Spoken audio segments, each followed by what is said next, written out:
las personas que nos están viendo. Es opinión de Arturo, es opinión de su servidor y pueden tener opinión diferente ustedes. Eso sí les voy a decir una cosa. Marcelo Ebrard, Claudia Sheinbaum, Adán Augusto López Hernández, Ricardo Monreal y a la distancia hasta Gerardo Fernández Noroña expresaron su respaldo al candidato Armando Guadiana, ganador de las encuestas de Morena. No lo digo yo, no lo dice Arturo, es lo que ha ocurrido. Porque muchas de estas personas que están apoyando a Ricardo Mejía Verdeja en Coahuila, de alguna manera tienen su corcholata favorita a nivel federal y nada más hay que decirles que sus corcholatas respaldaron a Guadiana, por más que lo cuestionen. Hubiera sido mi candidato ideal. No, yo soy muy crítico de Armando Guadiana. Pero cuando se entiende que lo importante es el proceso, la encuesta rumbo al 2024, bueno, pues se entenderían muchas cosas. Pero nada más quería aclarar eso, Arturo, para que luego no vayan a decir que tú y yo andamos haciendo campaña contra Ricardo Mejía Verdeja. Simplemente estamos dando nuestra opinión. Y como vamos a dar nuestra opinión acerca de otros temas en el transcurso de esta próxima hora, mi querido Arturo. Pero además, Vicente, yo creo que el contexto en el que lo estamos mencionando tiene que ver justamente con el 2024.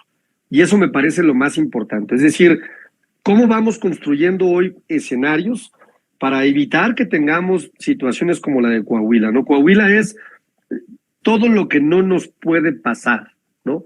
Y entonces tenemos que ver ciertamente cómo logramos, en principio, construir estos acuerdos para que esto no suceda, ¿no? Mira, un ejemplo, ¿no? De entrada, creo que nunca debió de haberle entregado el Partido del Trabajo, que yo le tengo un especial aprecio porque en mi elección del año 2021 para la presidencia municipal de Aguascalientes, fueron en alianza conmigo, ¿no? Y siempre han sido un aliado formidable del movimiento, han ayudado, están comprometidos, ¿no? Pero creo que ahí de entrada tienes un error, ¿no? Y el segundo tema es el factor de unidad, los elementos que pueden consolidar la unidad, ¿no? Buscar que lleguemos al 2024 unidos, porque reitero, cuando la derecha o cuando los conservadores encuentran una pequeña oportunidad, utilizan todos los aparatos y las herramientas que están a su alrededor para sacar el mayor provecho y para tratar de confundir a la gente, ¿no? Lo hemos visto en procesos electorales en todo el mundo, lo hemos visto en Brasil, por ejemplo, lo vimos también en Perú, por ejemplo, lo hemos visto también ahora, como lo mencionaba hace unos minutos, en España, y no podemos permitir que un proyecto que ha costado tantos años de lucha, Vicente, tantos años de lucha, no pueda llegar a consolidarse. Y para consolidarse necesita un tiempo, porque fueron años de robo y de saqueo de los conservadores.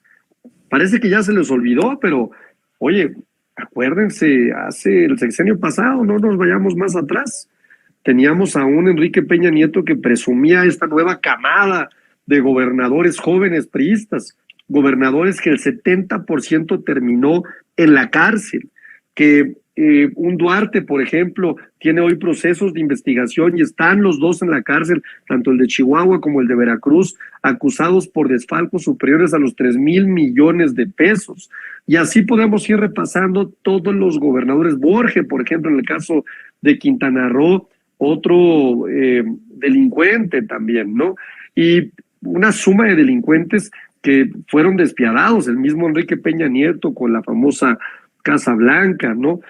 Con una serie de cuestiones que simple y sencillamente no se pueden volver a repetir, ni qué decir del sexenio de Felipe Calderón, en donde tenía de socio y de, no solamente de socio, de secretario de Seguridad Pública Federal a Genaro García Luna, que está hoy demostrado que tenía un vínculo con el Chapo Guzmán, que operaba para el Chapo Guzmán.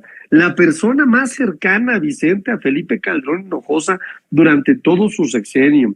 Lo dicen relatos, lo dicen investigaciones de agencias federales de Estados Unidos, fue Genaro García Luna, que implementaron una estrategia para crear una guerra que no tenía ningún sentido, para generar una cantidad de recursos económicos que fueron a parar, quién sabe, bueno, sí sabemos a dónde, iba a decir yo que quién sabe a dónde, pero ya sabemos que gran parte de ellos se los llevó Genaro, imagínate lo que no se llevó Felipe, ¿no? Y si nos vamos aún más atrás, ¿no? Podemos llegar al sexenio de Vicente Fox, en donde parece que ya se nos olvidó, pero teníamos a Marta Sagún metidísima en el saqueo de los proyectos fundamentales, a los hijos de Marta Sagún participando también en cualquier cantidad de negocios. Y más para atrás, pues nos podemos ir también al presidente Zedillo, ¿no? Y cómo no recordar una época absolutamente neoliberal en donde se le decía a los mexicanos por encima de la economía y por encima del bienestar social de la gente está la macroeconomía, olvidándose completamente del bienestar social de las personas.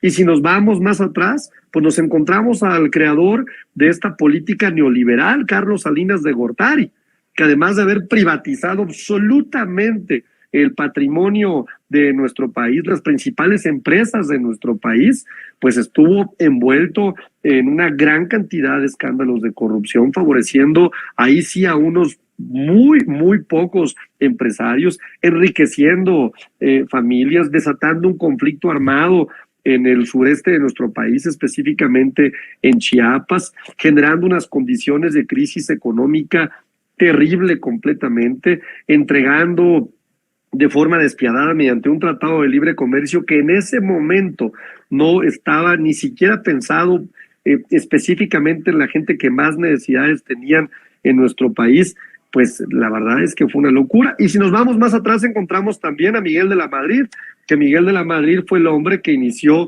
esta política neoliberal a través del GATT, famoso, que todavía no se constituía como un tratado de libre comercio, y que además fue el hombre de las crisis, de las devaluaciones y de muchas cosas más, ¿no? Miguel de la Madrid.